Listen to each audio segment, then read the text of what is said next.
8 years later, Prime Minister returns to the Nordic nation, and we have Ambassador of India to Sweden, Anurag Bhushan sir, with us to talk more on Prime Minister's engagements. Sir, welcome to DD India, and thank you so much for giving us your time. Thank you very much for you to give me time. So while we are talking about a new chapter being written, there's something which is also old, is defense, and the defense ties between both the countries. How do we see this particular area? Is the Prime Minister going to be discussing this particular point as well? And how are we going to take this further? So Shyamaji, I think in conversation I had pointed out that Sweden has a very long, storied and sophisticated defense industry. It was the country that gave birth to dynamite and all the uses that finally resulted in Nobel Prize foundations and the Nobel Prizes that were set up by Alfred Nobel. From there on, I think it has become a very industry with very, very famous products, fighter planes, submarines, various equipments, and now they have moved into electronics and others. India has a very long-standing bilateral partnership with Sweden. Sweden has been a supplier of multiple equipment, components, etc. to India over the last decades. But recently what I have found is that from a purely buyer-seller relationship, the two countries are moving on to becoming partners.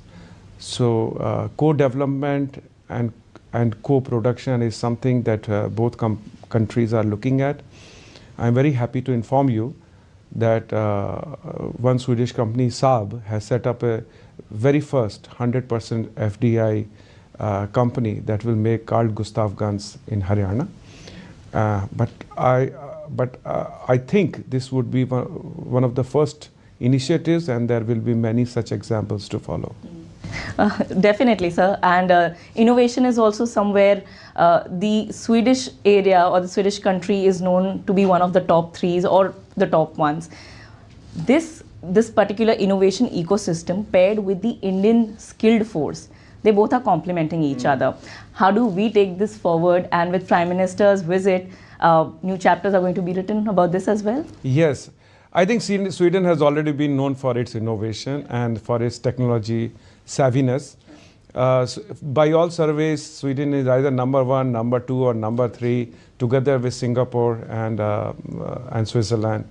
Currently, it is number 2. So for a small country to be such an innovative, there must be something right that they are doing. So if you see in history, there are many products that Swedes have innovated, that we use it, but maybe we do not associate with Sweden. For example, seat belt. Then we have Skype, Bluetooth. These are the things that Sweden has produced and have changed the lives of many. Then Tetra Pak, for example. Okay. So these are the products, and I think a lot of these companies are now working in India in innovation field and working on advanced manufacturing. Beyond that, I would also say that fintech is also a very emerging area. Clean tech, green technology, urban renewal technologies, these are finding very ready market in India, and something that also aligns with our own priorities for urban renewals and environment friendly policies that we have. Finally, that I also want to point out that Sweden has also a very lively startup ecosystem. It has the highest per capita patent, highest per capita startups, 40 unicorns, one of the highest number of unicorns per capita. It has a highest per capita venture capital. So all of this has made a Swedish startup scene very lively. There are a lot of companies that are working on the frontiers of AI. The names of Klarna, Lovable, these are the latest unicorn. But earlier than that, there were Truecallers, there were Skype, and so on and so forth. So all in all, I also see a lot of congruence between startups, industry of India, because in India, thanks to Startup India, Digital India and all this, there are a lot of very active startup scene in India. I'm looking at collaboration between startups also, because we should not forget, while Sweden has innovation, Sweden has technology, Sweden has advanced manufacturing, India brings the scale, speed and execution. And if these two countries come together, that will be an unbeatable combination to my mind, and something of a great step towards Viksit Bharat dream of ours. Oh, right.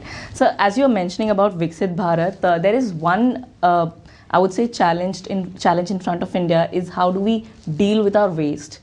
But the Swedish people, Sweden in particular, they're known for importing their waste and recycling it. How do we see that particular aspect? And when we are talking about sharing the best practices, how sooner can we take these practices back home? Thank you. I think you have done your homework well. So if you ask any Swede, they will tell you that how far they have come on the way for clean environment, climate-friendly technologies and so forth. Sweden was never as clean, as beautiful as it is now. But in course of development, they have ensured that development and environment friendliness go together and not against each other. And therefore, if you find their energy sources, the 40% of it is hydroelectric, 30% is nuclear, another 20% is wind power, which is the fastest growing energy source. And they also have a very high degree of biofuel to energy conversion. So all in all, it is a largely fossil fuel free energy system. They have developed smart grid to take into account renewable energy. And finally, as you pointed out, they have a very high degree of waste to energy conversion. So much so that Stockholm city, I am told, imports waste to recycle it. So they have a very high water waste recycling. So some of these technologies, institutions, companies are something that we also require as we move towards development. The urban population is going to increase a lot, and many of the solutions that Swedish have tried, tested, and succeeded here can be absorbed in India as well. So I'm very hopeful that this is one area which is very promising, and which ultimately will bring a lot of productive achievements to both countries. Right. All right. Thank you very much for talking to us, sir. So that was Anurag Bhushan, Ambassador of India to Sweden, talking all about the agenda of Prime Minister Narendra Modi's this year's visit, and also how India and Sweden can come together on various sectors and grow together, and also about some of the uniqueness of Sweden. Thank you for watching. Namaskar.